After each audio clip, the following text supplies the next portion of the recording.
Les pharmaciens sont en colère. Plusieurs milliers d'entre eux ont manifesté à Paris et en région pour exprimer leur opposition à la réforme des professions réglementées. Dans leur viseur, la remise en question de leurs tarifs et de leur monopole, et surtout la possibilité qui pourrait être donnée aux grandes surfaces de vendre des médicaments sans ordonnance, comme le Doliprane ou le Spasfon. Les routiers aussi sont mécontents. Ils ont manifesté en région, comme ici à Rennes, pour protester contre le péage de transit poids lourd qui remplace la très décriée écotaxe. Le test en blanc de ce nouveau péage démarre mercredi, y compris sur le périphérique parisien. Gérard Larcher sera le prochain président du Sénat.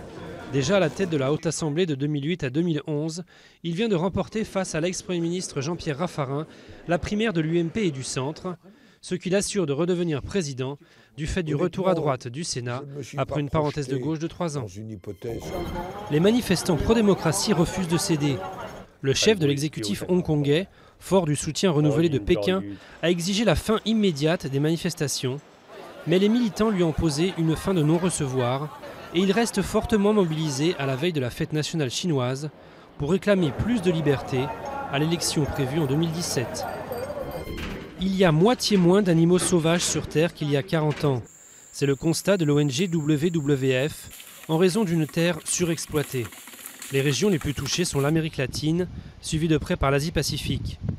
Ainsi, de nombreux poissons et animaux de rivage ont disparu du sud de l'Australie, tandis qu'en Afrique, le nombre d'éléphants s'est effondré de 60% en 10 ans à cause du braconnage.